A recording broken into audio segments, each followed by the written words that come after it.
in our poster competition. First time we went over 1,000 in our history. RIV section chairs, I want to thank Stephanie Mueller, Christine Jones, Kelly Sponsler, and Eileen Barrett, and Poonam Sharma and Matthew Shanes. And we can do this without Jan Bowman as well. I'd like to announce the RIV winners, and hold your applause to the end of the screen here. For the best research poster overall, it was Ruth Bates with Overnight Cross Coverage on Hospital Medicine Services, Perceived Workload Based on Patient Census, Pager Volumes, and Patient Activity. And Monisha Bhatia for trainee using electronic health record phenotypic data to predict discharge destination. Give them a round of applause.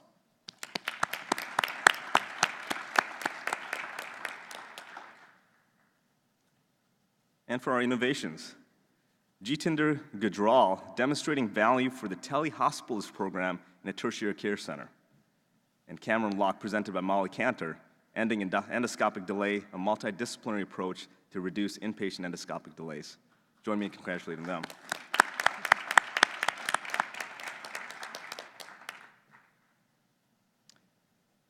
So today's session, we have 2 research studies and 1 innovation study. Our protocol is just about 10 minutes for a talking, then followed by a couple minutes of Q&A. The session will end at 8:30 a.m. I'm going to welcome Dr. Catherine Lau here for our first presentation. It's on Delirium Reduction Program Leads to Improved Patient Outcomes. Please join me in welcoming her.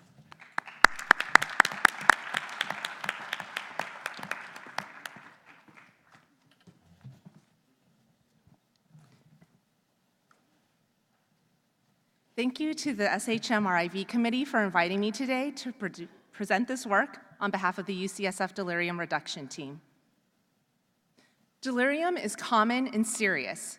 It affects over 7 million hospitalized adults every year annually in this country, with the number expected to go up with the aging population. Delirium is also associated with several negative consequences, including prolonged length of stay and increased ED visits and hospital readmissions. We know from prior research that as many as 1/3 of hospital-acquired delirium cases are preventable. However, programs designed to prevent or treat delirium have had variable success. We aim to study whether a multidisciplinary hospital-based delirium care pathway would be associated with reductions in length of stay on the inpatient medicine units. We conducted an observational pre-post interventional study at a single-center tertiary care university hospital over the course of 2 years, with 1 year being the pre-intervention period and 1 year being the post-intervention period. The delirium care pathway was rolled out on 3 medicine units, 2 of which were acute care and 1 was a step-down unit. The delirium care pathway did not include the intensive care unit. Our exclusion criteria in our study included age less than 50 years, length of stay less than 24 hours, any stay in the ICU during the hospitalization, and discharge from another unit besides the medicine units. We obtained our data from the Epic, Clarity, and Vizient electronic databases. Because delirium is often caused by multiple factors rather than one single factor in isolation, our intervention was multifactorial and consisted of 3 main components. The first was screening. All patients arriving to the medicine units, both admissions and transfers, were screened using the AWOL tool to screen for delirium risk. The AWOL is a previously validated tool to screen patients for hospital-acquired delirium. Those who screened low on the AWOL score received standard care, whereas those who screened 2 or higher on AWOL were deemed to be at high risk for hospital-acquired delirium and were placed in the delirium care plan. This was the second component of our care pathway, which was prevention, and involved non-pharmacologic interventions aimed at maximizing mobility, improving sleep at night, improving wakefulness during the day, and improving access to visual and hearing aids. A pharmacist also reviewed the patient's medications to assess for the presence of deliriogenic medications. All patients on the unit were also screened every nursing shift for delirium using the Nursing Delirium Screening Scale, or NUDESC. If the NUDESC score was less than 2, delirium was not present and they received standard care. But if the NUDESC was 2 or greater, they did have delirium present, and again they were placed in the delirium care pathway for treatment of delirium. It involved all the components of the preventative pathway and also involved notification of the primary team that their patient had screened positive for delirium and asking the team to evaluate and treat their patients for the underlying causes of the patient's delirium. This delirium care pathway was sequentially rolled out throughout our entire hospital over the course of 3 years. This particular study focused on the outcomes for the patients on the medicine units. Our primary outcome was hospital length of stay, and our secondary outcomes included hospitalization direct costs, as measured by case mix index total costs, 30-day readmissions, restraint and safety attendant use, and delirium rates and severity. We could only study delirium rates in the post-intervention period because delirium screening and measurement itself was a part of the intervention. We had a 1-year baseline pre-intervention period. The post-intervention period consisted of 4 3-month epochs, with the first 3 months involving the rollout of the intervention itself. Our primary outcome, or length of stay, was measured in the baseline pre-intervention period and in each of the 4 3-month epochs. Similarly, some of our other secondary outcomes, including restraint and safety attendant days, 30-day readmissions, and total direct costs, were also measured in that manner. As mentioned previously, delirium rate and severity were only available in the post-intervention period, and the first 3-month epoch served as our baseline measurement. Outcomes were compared between time periods using a multivariate generalized linear, Poisson, and logistic model as appropriate, adjusting for clinical differences that were present. We also used a ramp-up variable to adjust for the time period it took for the intervention to ramp up in the medical center and the medicine units. We utilized an offset variable to incorporate length of stay into the calculation of delirium rates. This was not an interrupted time series study, as we did not have sufficient pre- and post-time periods to power the interrupted time series analysis. And now I will present our results. There were 11,600 medicine patients over the course of the 2-year study period.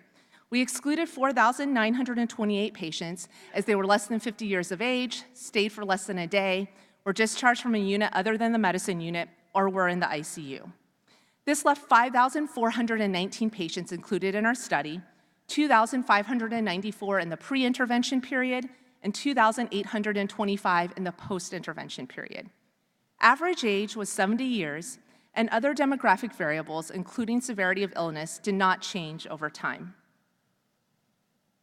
Mean length of stay, or our primary outcome, decreased from 6.5 days in the pre-intervention period to 5.7 days at the end of the post-intervention period.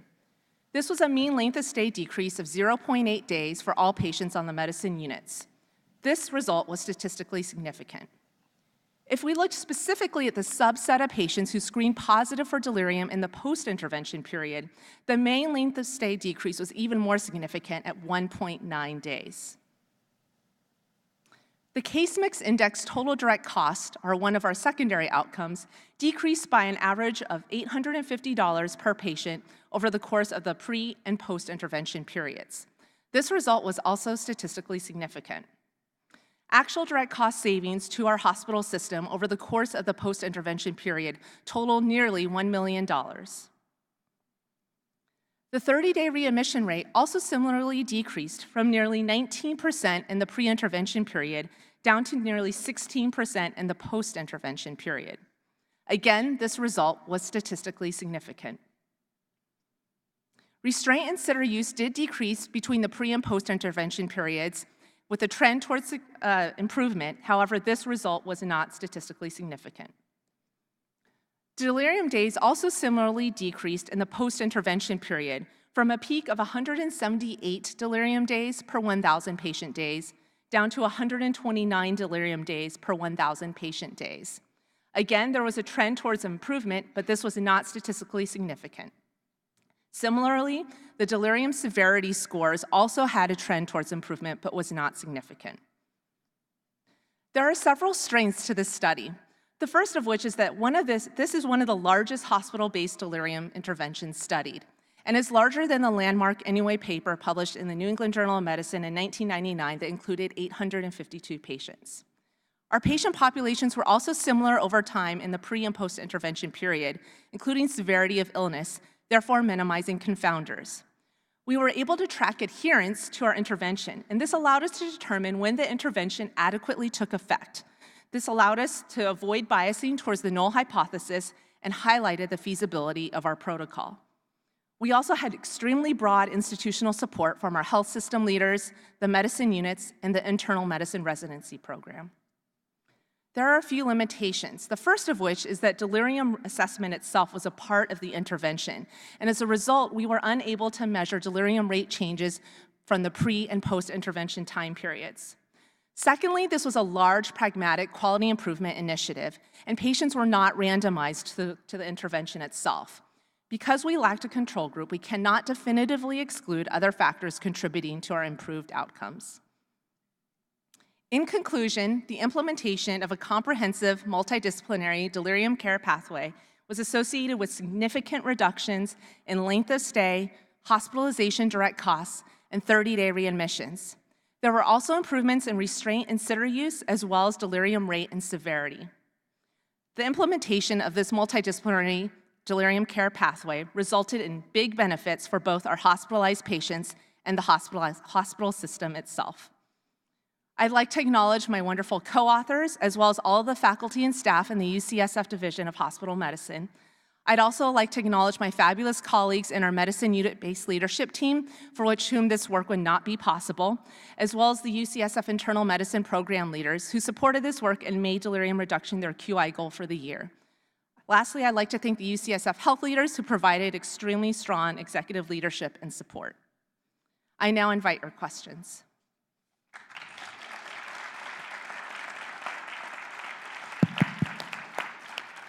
Thank you, Dr. Lau. That was impressive. Love it. This is the top, again, plenaries are the top 3 of 1,000 abstracts that are out there, so impressive work here. I'll tee off the questions if others want to come up to the mics that are sitting nearby there. So you provided the delirium care pathway at some level. I'm curious, what does the pathway entail? Are there pharmacologic bundles? Are there non-pharmacologic pieces that are there? And secondly, how in the world did you get buy-in? How do you actually operationalize this? Yeah. So for the first part of your question, this was very much a heavy non-pharmacologic care pathway because we know for delirium prevention and particularly treatment, most of the evidence out there shows that it's actually the non-pharmacologic modalities that have the biggest impact. And again, it was first highlighted in that landmark New England Journal article in 1999. There were some there was definite pharmacy involvement, but less pharmacologic involvement. Really, the pharmacologic involvement was with the pharmacist reviewing the medication list and making recommendations saying, this medication would put the patient at higher risk for delirium. Would you consider switching it, changing it, or retiming the administration of the medication itself? In terms of buy-in in the hospital system, this was really a great example of the top-down and also the bottom-up approach.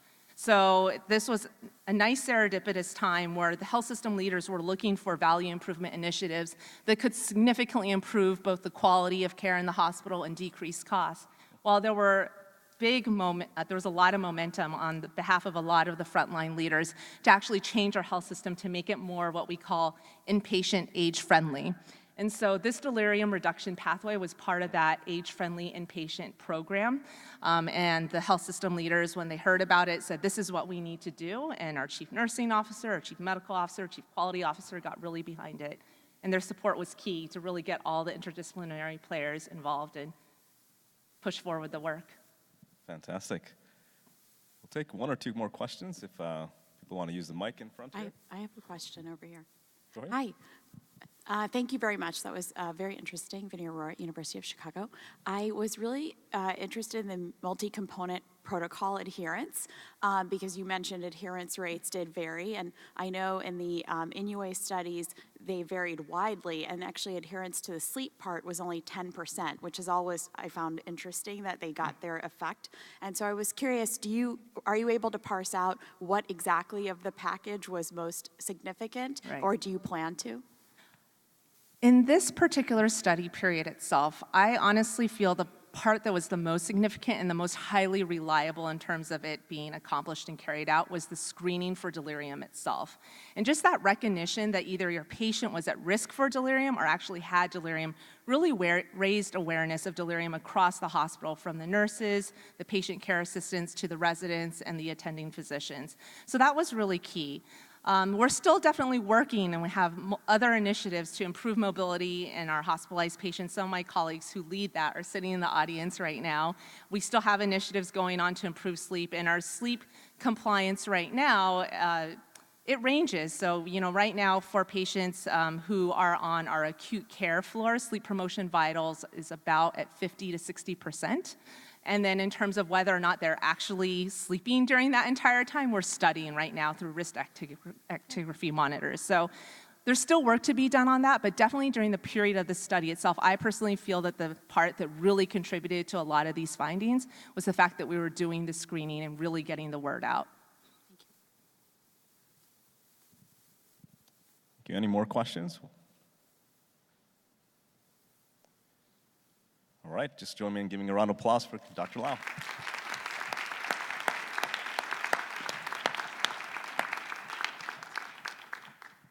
second presenter is Dr. Patrick from Cleveland, Ohio, VA Medical Center there, improving hospital outcomes for alcohol detox. Join me in welcoming him.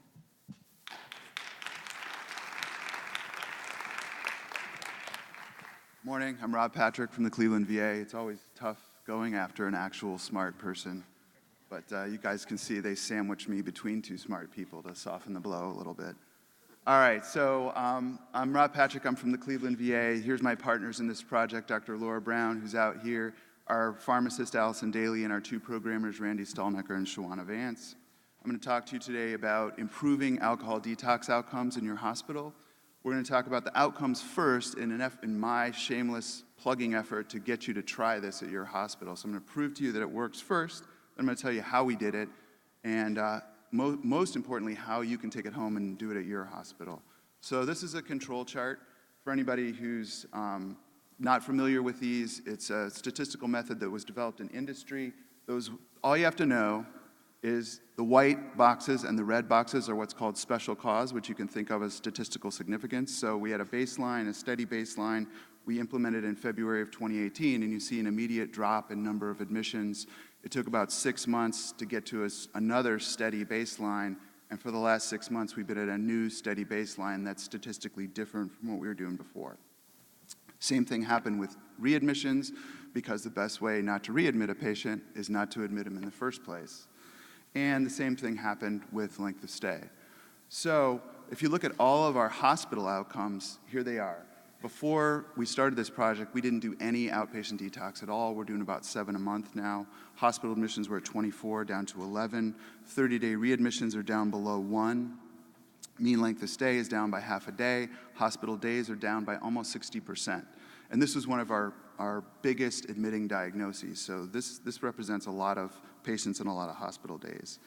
In terms of process outcomes, one of the things we wanted to do was to try to admit more patients to OB status and get them out of the hospital soon, within 48 hours, so they don't count as a full admission, because that keeps the administration happy, because then they can't be readmitted to the hospital. We also tried to decrease the amount of time patients spent on our CEWA protocol, because we felt like a lot of it was wasted. We wanted to decrease the workload for our nurses too, which was a big selling point with them. And we did that successfully. We also, as you'll see in a minute, felt it was really important to decrease the number of benzo doses. So we did all this stuff, but we needed a balancing measure. There was a lot of skepticism about reduction of benzo doses and getting patients out of the hospital early. And people said, well, if you do that, they're going to decompensate on the floor, and then they're going to have to go to the ICU. So we actually measured that. And the best way to look at that statistically is to look at days between events. So days between ICU transfers. And you can see here that we went up to 160 days with no ICU transfer from the floor, which was a record for us. It's not special cause yet, but if you look at ED transfers to the ICU, it is special cause. And the argument there was, if we're doing something wrong, patients are going to show up to the ED sicker and need transfer from the ED straight to the ICU. And in fact, that didn't happen, and it happened less. Lastly, you'll see one of our process interventions was to call patients who we discharged home on gabapentin to make sure they were doing okay. And everybody told us, oh, you're never going to get a hold of them. They don't have phones. They're homeless, yada, yada, yada. And you can see what our contact rate was. It was almost 90%, which for any of you that work at a VA, is pretty extraordinary. All right, so the 3 core principles that I'm going to tell you about that sort of drove this intervention were you got to discharge from the ED, you got to use a benzodiazepine sparing inpatient CEWA protocol. And you also have to do structured telephone follow-up. You really need to make sure these guys are doing okay at home when you discharge them. So how did we do this? We stole shamelessly from other hospitalists, basically. This algorithm came from the UNC Hospitalist Group. It was published in JGEM, I think in 2014. Thank you so much for doing this, if you're out there. This was hugely helpful to us, because these guys had already established that this was safe and it would work. Basically, they come in, if they're suicidal, they go to our psych ED. If not, they get a breathalyzer or an alcohol level. The 2 critical factors in screening patients in the ED for us are a sober CEWA score and a documented history of complicated withdrawal, all right? So if they're not sober, we try to get the ED to observe them. Doesn't always work. We sometimes have to admit them. But once they're sober, we do a CEWA, and we really dig through the chart to try to get documentation, not just, oh, I passed out. I don't remember what happened for a day. And here's the screen that we do, high risk, low risk. If you're above 15, you automatically get admitted. If you're below 8, you automatically go home. And it's in that middle section, the 8 to 15, where the real decision-making comes in and where people might get a little bit uncomfortable with this. If you don't have a documented history of alcohol, of complicated withdrawal, you can go home on gabapentin with a CEWA of 15. So, and I showed you that actually works. Patients don't bounce back. So we screen them, we admit people that need to be admitted, we send a lot of folks home from the ED, and we send them home on gabapentin and Ativan. This is just what we chose. This is what our psych pharmacist and our psychiatrists like. We really like the gabapentin. There's a lot of good data for that. They wanted a benzo. We weren't too thrilled about that, but we wanted to make sure they were on board, so we picked it. 5 days of gabapentin or 3 days of Ativan. So the VA has something called an e-consult, which is basically where a consultant can answer a consult without actually ever physically seeing the patient. And so it goes to the consultant, they review the chart, and they render an opinion without actually seeing the patient. So we use the same process. This is something that ubiquitous across the VA. We use it as a notification system. So the ED doc sees the patient, says, I think this guy can go home. I'm going to put in an e-consult. That e-consult comes to Laura or myself the next day. That's our trigger for starting to call the patient at home. That e-consult also leads to an order set that's very simple, very easy to use, and all the directions on the risk stratification are right there in it. There's no papers on the wall, there's no PDFs, you don't have to go anywhere else to know how to use this. Okay, benzo-sparing protocols. This turned out to be one of the most important things that we did. We didn't realize it at the time. Any of you, who treats alcoholics out there? Who detox? Or almost everybody. Okay. Who thinks that the CEWA score is a great objective measure of your detox status? Not a single person. All right, we don't either. So it's easy, it's very subjective, it's easy for patients to game it or nurses to game it, so we wanted to add some objective criteria, and what we chose is both systolic blood pressure and heart rate. And again, that was just an institutional thing. There's other benzo-sparing protocols out there in the literature. We'll send you the references if you want. So if you're less than 8, you don't get any meds. If you're more than 20, you go to the ICU. And if you're in the middle there, it really depends on whether your heart rate and your blood pressure are elevated. If you've got a high-ish CEWA, we ask the nurses to tell the doctor to come see the patient and evaluate them personally if they're going to give them medications. The idea is we want to raise the bar a little bit, the threshold a little bit to giving benzos. Again, this note, it sounds complicated. It's very intuitive and easy for the nurses to use. It was existing VA technology that we just pulled into the note, and we did a ton of training with the nurses on this. This is our dashboard that Laura and I use for patients that are admitted to the hospital. So every morning we run this. We know everybody who's in the hospital right now and ever got even one CEWA score. So we look at it, we look at the EMR. We see what the CWA scores were overnight, whether the patient got medicated or not, and we call our partners on the floor and go through that algorithm with them that I just showed you and say, hey, does this guy really need to still be in the hospital, or could he go home on gabapentin? Or if he does need to be here because you're working him up for other things, could you shut off the CWA so you're not wasting the nurse's time? The last thing is structured telephone follow-up. We call these guys every day for 3 days. We document it in a note. We ask them about maintenance of sobriety. So it's not enough to just get them through their detox. You really want to get them on the path to sobriety and staying out of the hospital so you're not seeing them in another month in your ER. And then we email the provider who sent us the patient and go, hey, Mr. Jones did great on gabapentin at home. You know, congratulations, send us more business. All right. So, most important thing is, how can you do this at home? So if you're at a VA, all the technology that I just showed you is already built for you. The dashboards are built, the databases are built, the notes are built. We'll send it all to you. But you don't have to be at a VA to do this. And most importantly, you don't have to have a cooperative ED to do this. You can do it just within your hospitalist group. So first thing you have to do is fix your symptom-triggered therapy. You got to get off standard tapers if you're using them, and you got to move to symptom-guided therapy, and you really have to use a benzodiazepine-sparing protocol. If you don't shut down the candy store, these guys are going to keep coming back. So use a regimen and really, really train your nurses. Spend time there. It'll pay off later. Get consensus in your group on the algorithm. Everybody has to be speaking from the same sheet of music. Build a dashboard, install it. Set up your infrastructure to make your phone calls to patients. And call your colleagues. Don't be afraid to have those conversations.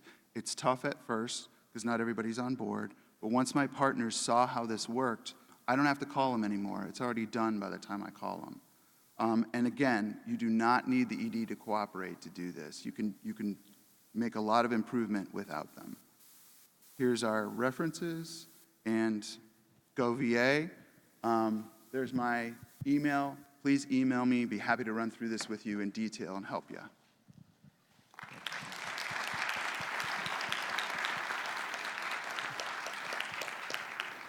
Again, we'll take a couple questions here. Maybe I'll tee it off again to start. Such a rare topic, right? Who does alcohol withdrawals, right? But I think when we look at this topic, you did it at the great VA. I know I see several VA people out in the audience here. For those of us who work at community hospitals or academic centers, or even just the smaller community hospitals and critical care access hospitals, how does this translate? You covered that, it does translate. What are some tips on how would that actually play out? So we're already working with at least one community hospital. They haven't implemented yet, but we're hoping to get them there. Any hospital with a EMR, which almost everyone has, and almost all of those EMRs download into a corporate data warehouse. So this is not rocket science programming, and that dashboard was built with off-the-shelf software. So almost any decent programmer at any institution can build all this tech for you, and then really, it's just getting your group organized and on the same page. Like I said, you don't need the ED to come along with you. It's nice if they do, but you don't absolutely have to have that. And please don't be intimidated by the technology. It's not that tough. Again, if you're at a VA, we've got everything for you. We'll send it to you. It can all be sent over Reminder Exchange. Please don't reinvent the wheel, all right? Use what we have. Thank you. We have a question over here. Yeah, great study, by the way. I really love the benzodiazepine sparing aspect of your study. That being said, did you consider phenobarbital, perhaps, as a phenobarbital as a treatment for alcohol detox over benzodiazepines? Did I consider what over benzodiazepines? Phenobarbital? Oh, yes. Yeah. So we did, and we actually used, that's on our inpatient regimen, but our psychiatrists preferred the gabapentin and the Ativan for outpatient treatment. Right, yeah. We still do use phenobarb sometimes on inpatients if they're really bad. Yeah, at my institution, we pretty much have veered away from benzodiazepine now as part of the alcohol. Actually, in the ICU, in my facility, they don't even use CWA anymore. They use phenobarbital and RAS. And what's the second thing they use? Phenobarbital and RAS. Oh, yeah, Sedation, yeah. that's it. I mean, yes. a Are you lot from- less are you from labor Minnesota? intensive. Oh no, we're at Fort Bragg, North Carolina. Okay. But it's a lot less labor intensive and much easier Yeah. to use for nursing, for doctors. Yeah. and- yeah. There's a lot of ways to skin a cat. The important thing is, again, this is not surprising. You have a bunch of addicts and you bring them into the hospital for, 3 hots and a cot and an Advent party, and then they keep showing up. Surprise, who's the idiot here? Thank you. On that note, any other talk? Any other folks have one more question? All right, just give another All right. round of applause. I'm going to here. put in a shameless plug for the VA. Come work for us. It's great. No funding. This was all just begging time from people. Well done.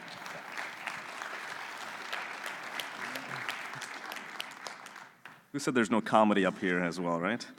All right. Last but not least, we have our third presentation. Is Dr. Schnipper, and from Boston, Harvard Medical School, Brigham and Women's. And this is on Med Rec Scaled Up. This is actually Marquee 2, not Marquee 1, so results from that. Please join me in welcoming him.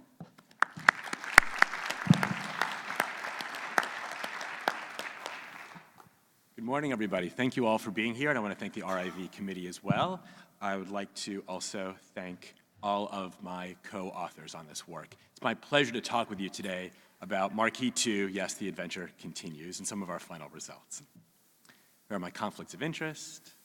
Okay, so transitions of care into and out of the hospital are vulnerable times for patients, especially when it comes to medication safety. And this is for a variety of reasons, including discontinuity of care, multiple medication changes that we make to the regimens. Discharge itself is a very rushed event. There's often inadequate patient education and a lack of follow-up after discharge. And so the result are medication discrepancies, so unintentional differences in medication regimens across different sites of care. So patients are on one regimen before they come into the hospital, another regimen in the hospital, and another regimen after they leave, not for medical reasons, but because we mess up this process.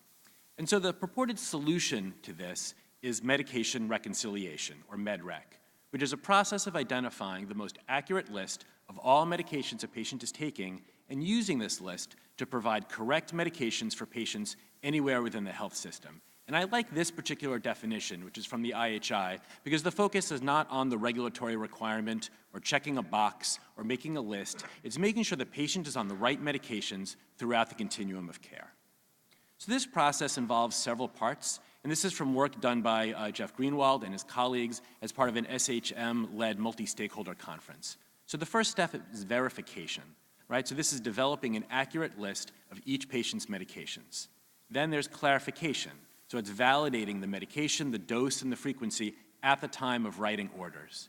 And then finally, there's reconciliation. So it's identifying and correcting those unintentional discrepancies. There's documenting the changes when you did do it on purpose, and then communicating the list to the next providers of care after discharge.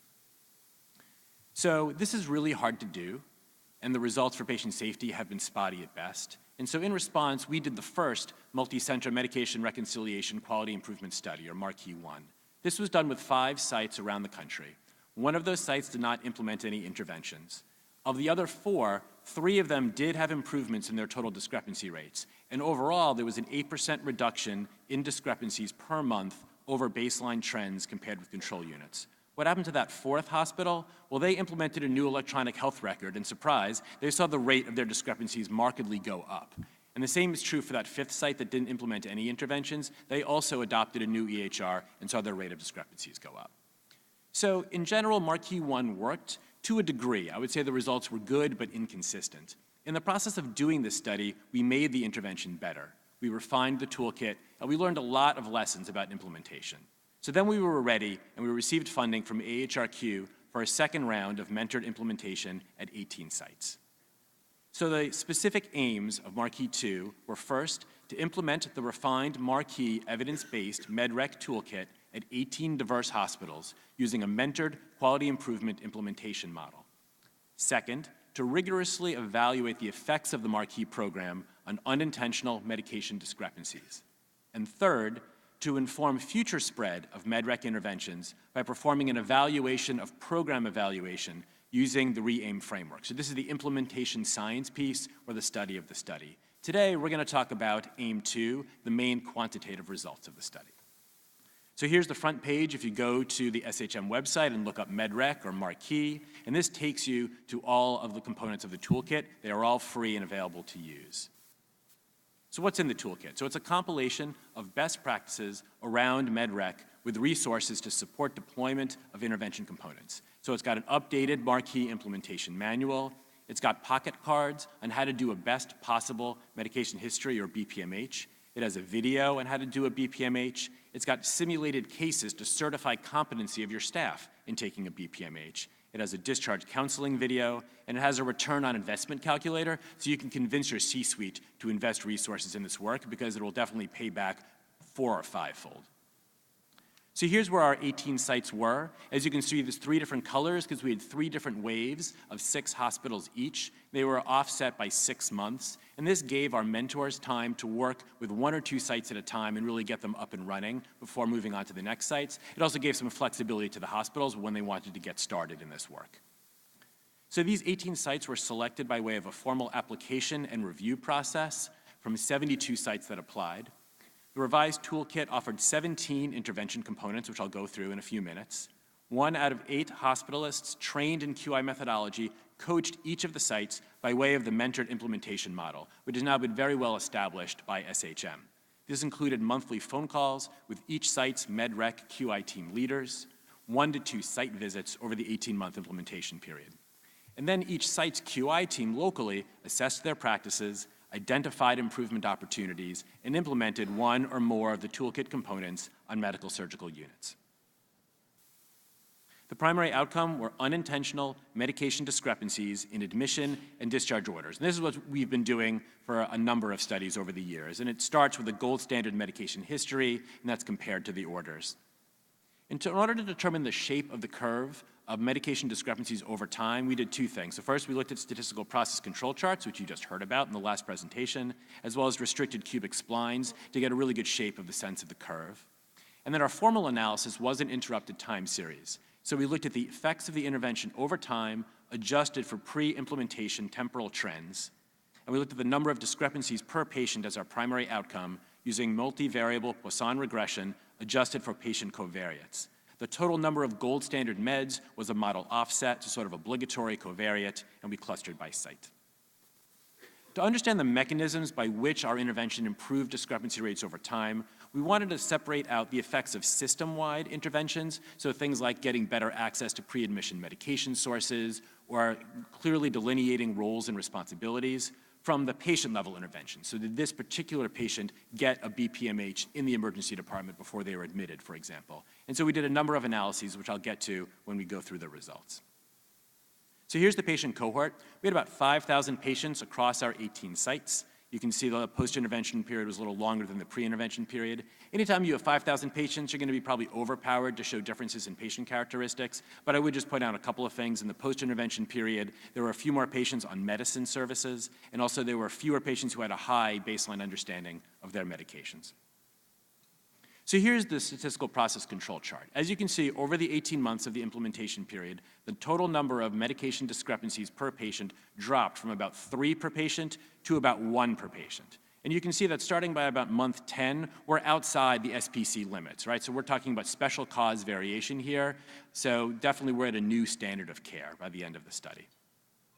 Here's the restricted cubic spline analysis with 4 knots, and you can see that basically it's a downward linear curve throughout, and you can see that there's a little bit more of a steepness to that curve after the first 6 months. And here's the formal interrupted time series analysis. So there's no sudden improvement in discrepancy rates the day that you implement the intervention, so there's no change in the y-intercept, but there is a change in the slope. So once they started doing the intervention, there's a 5% relative reduction in total medication discrepancies per month, every month, over the course of the study. And if you do that for about 14, 15 months, you will get to about a 2/3 reduction in your discrepancy rates, which is what we finally found by the end of the study. So let's look at those system-level interventions. All of them are listed below, as well as how many of the sites implemented each of those intervention components. You can see that at the beginning of the study, the average site implemented about 2 system-level interventions, and by the end, they had plateaued out on an average of about 8 out of the 17 toolkit components. So did this actually impact care? Does this explain our improvements over time? Well, not by itself. You can see that if you look at the patients who got no patient-level interventions, and you compare the first 6 months of the study to the last 6 months of the study, the change in total discrepancy rates is not that big and not statistically significant. So these system-level interventions don't work by themselves. What about the patient-level interventions? What about intervention fidelity? So you can see at the beginning of the study, about 20% of eligible patients were getting these patient-level interventions, so a BPMH in the ED, or MedRec at discharge, or patient counseling. And by the end, about 60% of the patients who were eligible were getting these kinds of interventions. This is thousands of patients. We only sampled, a limited number per site. So did this make a difference? Absolutely. So when you look at patients who got at least one patient-level intervention compared to those who didn't, their discrepancy rates are much lower. And moreover, what you can see is that by the end of the study, the impact was even greater. So by the last 6 months of the study, those patients who got patient-level interventions had a third of the rate of discrepancies as those who did not. So this suggests that maybe there's some synergistic interactions here between the system level and the patient level interventions, right? So if you improve the training of your history takers and you give them better access to medication sources and you improve your HIT and you make roles and responsibilities clear, now when you have a BPMH taken by one of those trained individuals, the impact is very large by the end of the study. So in conclusion, the marquee interventions, including the toolkit and mentored implementation, are associated with a marked reduction in medication discrepancies. And implementation of both system and patient-level interventions improved over time, so both dose and fidelity increased. The patient-level interventions had more of an impact on results than the system-level interventions by themselves, but there may have been a synergistic effect. The study has a few limitations. Not every site contributed equal amounts of data. We have not yet analyzed the data to explain the site-level differences or which intervention components were associated with the biggest improvements. We're doing that work now. And the sites were hand-picked, so you could say there's some issues with generalizability. But why would you spend all this time, money, and effort and resources if the sites are not ready to change? So what are our next steps? Our strategies for sustainability and spread. We're working with our Marquee 2 sites to sustain their gains. And another shameless plug, we now have a Marquee collaborative. Open enrollment is happening now. We would love hundreds of sites to sort of take on this work and adopt the toolkit. We give you the toolkit plus a timeline, quarterly webinars, monthly office hours, data collection tools, training materials, and peer support. We're going around the country doing train the trainer BPMH workshops. We're certifying pharmacy techs as history takers and pharmacists as MedRec leaders. We're working with Leapfrog, which is now measuring medication discrepancies the same way that we are. So hundreds of hospitals are measuring this, realizing how bad their baseline practices are, and hopefully inspiring them to improve. And we're working with the EHR vendors to improve their products. So I'd like to acknowledge all the members of the Marquee core team. This takes a lot of work by a lot of people to do this. Our Patient Family Advisory Council and our steering committee, and I'm happy to take questions. Thank you so much for your time and attention.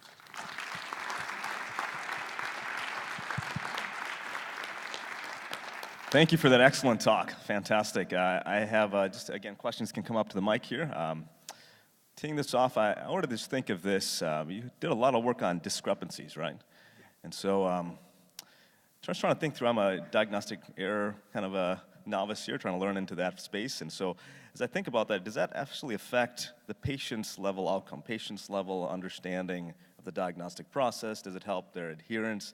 Have you looked at any of that realm? We looked at discrepancies, but are we getting at outcomes that get at the patient level? Absolutely, it's a great question, and it's one that I often get. It's like, oh great, so the pharmacist fixed the multivitamin, who cares, right? So the first thing that I would say is that there's not a single multivitamin in this study. We only looked at prescribed medications. There's no nutraceuticals, no vitamins, no Sarna, no saline eye drops, no ocean spray. So these are real meds.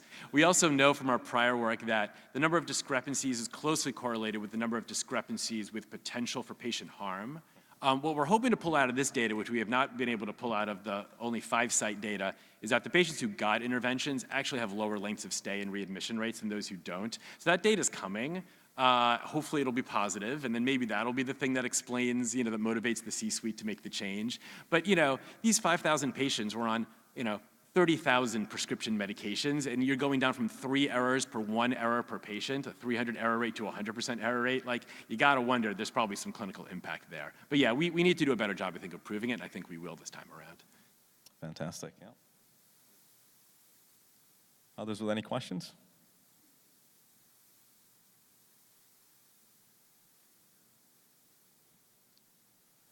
If you want to come up to the mic here, there's a question in the back there. If you want to come up to the front mic.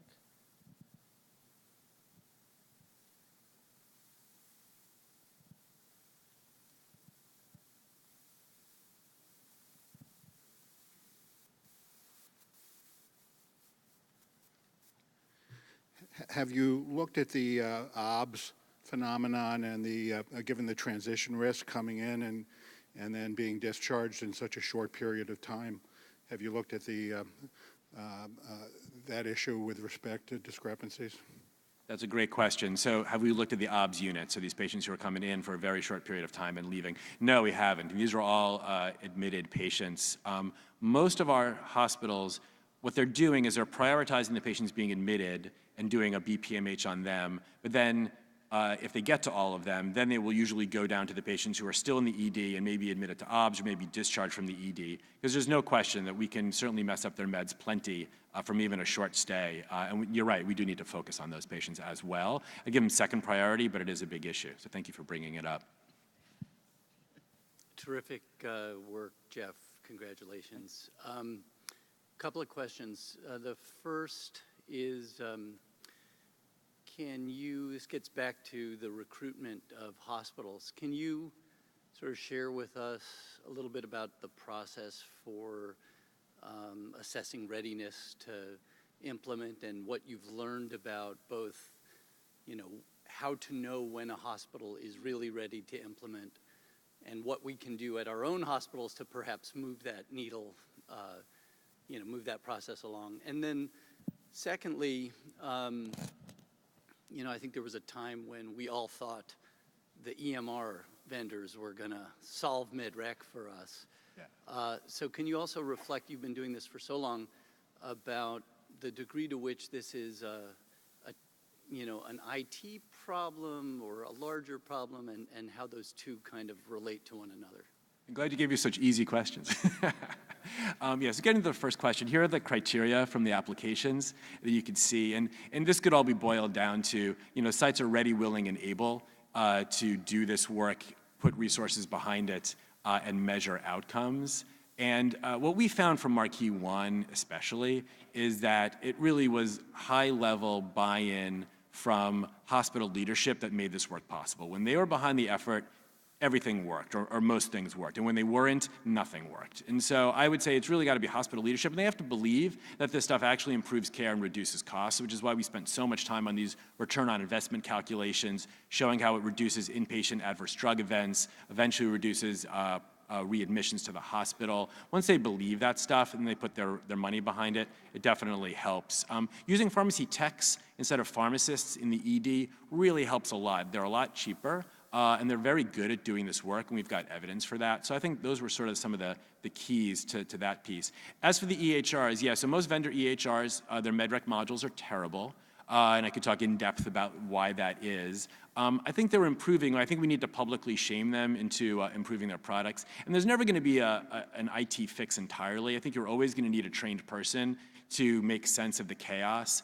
Until one day maybe we have a universal medical record in the cloud, purely secure, that's the single source of truth. I've been arguing that for years, and people usually laugh at me, and maybe that'll never happen in this country. It is happening in Estonia right now, but not here. So we've got a ways to go. I don't think there's an easy IT fix anytime soon, but we can improve the products and at least help our people do that job better. So, thanks.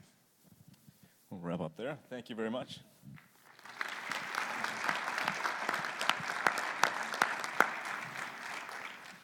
That wraps up our research and innovation session here. Just a couple of reminders. Again, we talked about in the beginning. A lot of you joined in soon afterwards. So at noon, there's a light lunch and clinical vignettes poster competition. Again, top advances in research and innovations, 11 a.m. to 5:10 p.m. in Baltimore. And look at your app for further information there. And again, keep tweeting as well. So again, join me in giving me a round of applause to these three presenters here.